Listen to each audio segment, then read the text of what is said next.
Hello everyone and welcome back to UGC NET mentor. I hope you are doing well. Guys, video में आगे बढ़ने से पहले मैं आपको बता दूं कि मैं इस चैनल पे आपको यूजीसी नेट से रिलेटेड सारी अपडेट देता रहता हूं। साथ ही किसी कॉलेज में असिस्टेंट प्रोफेसर, असिस्टेंट रजिस्ट्रार या पीएचडी एडमिशन के फॉर्म निकलते हैं तो इस सभी से रिलेटेड अपडेट आपको यहाँ पे मिलते रहते हैं। सो गाइज, मेक श्योर आप इस चैनल को सब्सक्राइब कर लें, साथ ही बेल आइकन प्रेस कर लें ताकि आपको अपकमिंग वीडियोस के सभी नोटिफिकेशन मिलते रहें। गाइज, एक नोटिफिकेशन आया है राजस्थान हाई कोर्ट की तरफ से और यहाँ पर परमानेंट वैकेंसी आई हैं। 2700 अराउंड वैकेंसीज हैं, तो परमानेंट पोस्ट है, इसलिए मैंने सोचा कि आप लोगों को इसके बारे में इन्फॉर्म करना चाहिए। और आप लोग अगर एक गवर्नमेंट परमानेंट जॉब चाहते हो तो ओनली ग्रेजुएशन के बेस पे आप लोग यहाँ पे अप्लाई कर सकते हो। एक बार चलिए गो थ्रू कर लेते हैं इस कंप्लीट नोटिफिकेशन का। मैं आपको पहले बता दूं, इस नोटिफिकेशन में हम कवर करेंगे कितनी वैकेंसी आई हैं, कितनी फीस रहेगी, सिलेबस क्या रहेगा, किस तरीके से रिक्रूटमेंट प्रोसेस रहेगा, कंप्लीट चीज़ों को कवर करने वाले हैं। सो मेक श्योर कि आप आराम से इस पूरी वीडियो को देख लें ताकि आपको हर चीज़ अच्छे से समझ में आ जाए विद मिनिमम टाइम। चलिए फटाफट से डिस्कस कर लेते हैं। तो ये जो नोटिफिकेशन है वो ऑफिशियल नोटिफिकेशन है जो कि राजस्थान उच्च न्यायालय that is high court Jodhpur की तरफ से आया है। गाइस, यहाँ पर 3 तरह की वैकेंसी हैं। जो पहली vacancy that is junior judicial assistant, जिसको हम JJA कहते हैं, जूनियर असिस्टेंट जो कि दैट इज JA, और क्लरिकल ग्रेड 2। ये 3 तरह की वैकेंसीज हैं जो कि यहाँ पर निकाली गई हैं। अब गाइस, यहाँ पर हम बात करेंगे कि पे स्केल कितना रहेगा। तो देखिए, जो पे स्केल रहेगा दैट विल बी लेवल 5 का पे स्केल रहेगा और यहाँ पर 20,800 से 65,900 जो होगा आपका बेसिक पे रहेगा। इसमें आपका DA, HRA और ये जितनी भी चीज़ें होती हैं अदर अलाउंसेस मिला करके जो सैलरी बनेगी वो 40,000 के अराउंड बनेगी पहले मंथ की। तो स्टार्टिंग सैलरी आपकी ये रहेगी, देन उसके बाद बढ़ती जाएगी दिन पर दिन। तो ये इस तरीके से जो है आपका सैलरी पे रहने वाला है। देन इसके अलावा गाइज, स्टार्टिंग के 2 वर्ष तक की जो अवधि रहेगी उसमें 14,600 रुपये आपको दिए जाएंगे, दैट विल बी फिक्स। इसमें कोई भी किसी भी तरह का कोई अलाउंस नहीं दिया जाएगा because this is the probation trainee period. Guys, हर जगह ऐसा होता है कि स्टार्टिंग में आपको 1 से 2 साल तक प्रोबेशन पीरियड पे रखा जाता है और आपको ऐसे ट्रेन किया जाता है किस तरीके से आपको काम करना है यहाँ पर। तो ये जो टाइम पीरियड है यहाँ पर 2 साल का है, उसके बाद जो आपकी सैलरी है वो ये वाली हो जाएगी, 40,000 के आसपास जो है आपकी सैलरी हो जाएगी। इसके अलावा गाइज, अगर हम बात करें तो आपको अप्लाई कैसे करना है, तो देखिए यहाँ पर आपको अप्लाई ऑनलाइन ही करना है। ऑनलाइन एप्लीकेशन ही ली जाएंगी, किसी दूसरे मेथड से करोगे तो वो रिजेक्ट कर दी जाएगी, तो इसलिए ऑनलाइन ही अप्लाई करें। अब हम गाइस बात कर लेते हैं कि नंबर ऑफ वैकेंसीज जो है वो कितनी है अलग अलग कैटेगरी वाइज। तो एक बार जल्दी से फटाफट से इन चीज़ों को गो थ्रू कर लेते हैं। देखिए, यहाँ पर जो आरक्षण दिया गया है, मतलब जो रिजर्वेशन दिया गया है, वो यहाँ पर देखिए अप्लाई तो कोई भी कर सकता है, किसी भी स्टेट से कर सकता है, लेकिन रिजर्वेशन का फायदा केवल राजस्थान वाले स्टूडेंट्स को ही मिलेगा। तो अगर आप राजस्थान के SC ST OBC हो तब तो आपको फायदा मिलेगा। अदरवाइज अगर आप किसी दूसरे स्टेट के SC ST OBC हो तो उस केस में आप एज ए जनरल ही अप्लाई कर पाओगे, आप यहाँ पर एज ए रिजर्व कैटेगरी का फायदा नहीं ले पाओगे। ठीक है, एक चीज समझ में आ गई। देन गाइस, यहाँ पर मिनिमम क्वालिफिकेशन कितनी मांगी गई है, तो यहाँ पर आपको ग्रेजुएट होना जरूरी है of any university established by law and equivalent examination from any university government of India. So guys, यहाँ पर आपको एक तो ग्रेजुएट होना जरूरी है, किसी भी फील्ड में आप ग्रेजुएट तो आप अप्लाई कर सकते हैं, और आपको बेसिक नॉलेज होनी जरूरी है कंप्यूटर की। आप देख सकते हैं यहाँ पर कोई सर्टिफिकेट नहीं मांगा गया है, तो अगर आपके पास सर्टिफिकेट नहीं है तो दैट इज ओके, कोई बात नहीं, बट आपको बेसिक नॉलेज होनी जरूरी है। इनकेस अगर आपको बिठा दिया कंप्यूटर पर टेस्ट लेने के लिए, आपसे टाइपिंग वगैरह करवा दी, तो आपको आना चाहिए, तो एटलीस्ट आपके पास बेसिक नॉलेज होनी जरूरी है।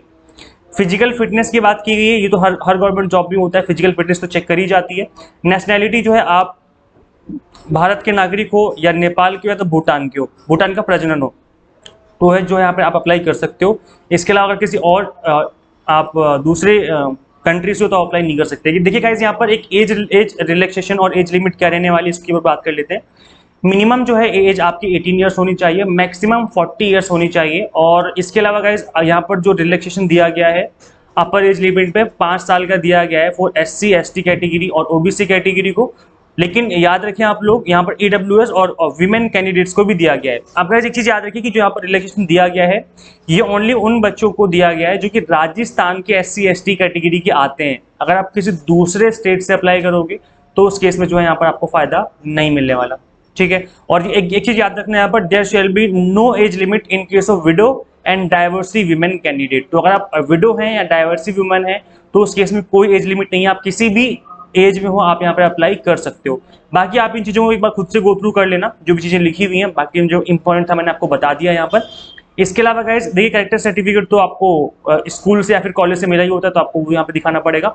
ये इसके अलावा गाइस एग्जामिनेशन फीस जो है वो आपकी 500 रुपीज़ रहेगी जनरल कैटेगरी की, और अगर SC ST हो राजस्थान की तो उस केस में 400, और अगर आप नहीं, अगर ओबीसी हो तो 400 और एससी एसटी हो तो उस केस में आपको 350 रुपये लगेंगे इंक्लूडिंग पीडब्ल्यूडी कैटेगरी। तो ये जो है आपकी एग्जामिनेशन फीस रहने वाली है, यहाँ पर अप्लाई करने की जो फीस रहेगी, और ये नॉन रिफंडेबल फीस एक बार पे कर दी तो वापस नहीं करेंगे। अच्छा, यहाँ पर कुछ अलग शर्तें भी रखी गई हैं, दैट इज डिसक्वालिफिकेशन की जो यहाँ पर क्राइटेरिया, इसको भी आप एक बार पढ़ लेना। यहाँ पर ये बोला जा रहा है कि दैट इज नो मेल और female candidate who has more than one wife और हस्बैंड। एक से ज्यादा पत्नी अगर आपकी हैं या एक से ज्यादा पति हैं आपके, तो उस केस में आप अप्लाई नहीं कर पाओगे। इसके अलावा एक दो चीजें और लिखी हैं, आप एक बार पढ़ लेना, ये इतना ज्यादा इंपॉर्टेंट तो नहीं है, जैसे मतलब ऐसा होता नहीं है जनरली, लेकिन बट फिर भी आप लोग एक बार इन चीजों को पढ़ लेना क्योंकि चीजें भी जरूरी हैं। अब गाइस देखिए, अगर हम बात करें सिलेबस की, तो सिलेबस क्या रहेगा, देखिए यहाँ पर सेक्शन ए जो है वो रिटन टेस्ट होगा, और सेक्शन 2 जो है आपका टाइपिंग टेस्ट होगा, आपका कंप्यूटर पर टाइपिंग टेस्ट लिया जाएगा। तो यहाँ पर पहले हम बात करेंगे रिटन टेस्ट की। मैं पहले बता दूं कि ये जो रिटन टेस्ट है आपका, इसके नोट्स जो हैं आपको अवेलेबल हो जाएंगे, नोट्स मैं आपको अवेलेबल करवा दूंगा। इसकी फीस और जो इसके डेमो नोट्स हैं, आप मुझसे इसका स्क्रीनशॉट ले लेंगे व्हाट्सएप पे, मैं आपको नंबर प्रोवाइड कर देता हूँ 8802919803। कंप्लीटली एग्जाम टारगेटेड बेस्ड जो नोट्स है मैं आपको इस नंबर पे अवेलेबल करवा दूंगा, बट अभी नहीं, क्योंकि अभी एप्लीकेशन स्टार्ट नहीं हुई। आई थिंक 20 अगस्त के आसपास एप्लीकेशन स्टार्ट होगी, तभी नोट्स अवेलेबल हो पाएंगे, अभी नोट्स भी अवेलेबल नहीं है। बट अगर आप चाहेंगे तो फ्यूचर में आपको मैं नोट्स भी इस चीज के अवेलेबल करवा दूंगा। देखिए गाइस, यहाँ पर जो आपके सिलेबस है दैट इज, यहाँ पे आप देख सकते हैं कि आपका 2 घंटे का एग्जाम लिया जाएगा, और यहाँ पर पार्ट ए जो है वो हिंदी 100 मार्क्स की क्वेश्चन रहेंगे, पार्ट बी इंग्लिश 100 मार्क्स का रहेगा, एंड जनरल नॉलेज 100 मार्क्स का रहेगा। तो ये 3 जो है आपके यहाँ पर पार्ट्स में आपका जो है पेपर पूछा जाएगा, और each part will shell 50 multiple question रहेंगे इसमें आपके, मतलब एक जो आपका जैसे मार्क्स पे 100 है तो 50 क्वेश्चन रहेंगे, 2 नंबर का एक क्वेश्चन होगा, तो मतलब 100 नंबर का होगा, तो 50-50 क्वेश्चन रहेंगे। मतलब यहाँ पर कहने का कि टोटल 150 क्वेश्चन जो है आपके आसपास यहाँ पर पूछे जाएंगे, 150 क्वेश्चन होंगे, और 120 मिनट का टाइम दिया जाएगा आपको। Written test will be conducted through OMR sheet. तो यहाँ पर ऑनलाइन एग्जाम नहीं बल्कि आपका ऑफलाइन एग्जाम होगा, तो ये है कि आपका टाइम से एग्जाम कंडक्ट हो जाएगा। There shall be no negative marking for wrong answer in the written test. तो नेगेटिव मार्किंग नहीं है, सबसे अच्छी बात ये है।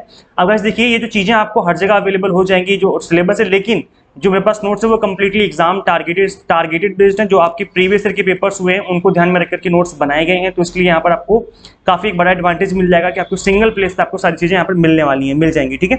इसके अलावा बाकी आपका आप एक बार सिलेबस गो थ्रू कर लेना। हिंदी का सिलेबस दिया हुआ है यहाँ पर, इसके अलावा गाइस आप देखेंगे इंग्लिश का सिलेबस भी दिया हुआ है, और इसके अलावा आपको यहाँ पर दिया हुआ है जनरल नॉलेज का सिलेबस, जो कि जनरल नॉलेज तो बहुत बड़ा पार्ट होता है, लेकिन फिर भी मैं आपको कंप्लीटली एग्जाम टारगेटेड बेस्ड ही यहाँ पर चीजें अवेलेबल करवाऊंगा।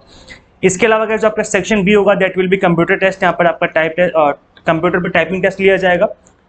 स्पीड जो टेस्ट है पेपर 1 पेपर 2 का, एक तो हिंदी में होगा, एक इंग्लिश में होगा, और 5-5 मिनट दिया जाएगा टाइम। मैक्सिमम मार्क्स 25-25 दिए जाएंगे, और फॉर अदर कैंडिडेट्स 22.5 मार्क्स रहेंगे। मिनिमम मार्क्स जो होंगे आपको जो इसमें लाने पड़ेंगे।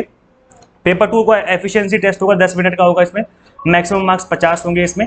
तो अब यहाँ पर गाइस इन चीज़ों को एक बार खुद से भी गो थ्रू कर लेना, तभी आपको चीज़ें अच्छे से समझ में आएंगी।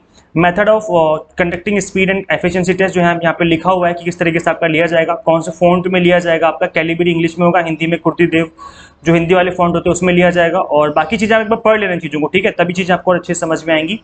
अप्लाई करने से पहले एक बार खुद से चीज़ों को गो थ्रू कर लेना। वैसे पहले तो आपका रिटन टेस्ट क्लियर हो जाएगा तो यार स्पीड बन जाती है, टाइपिंग की स्पीड की आपको टेंशन नहीं लेनी।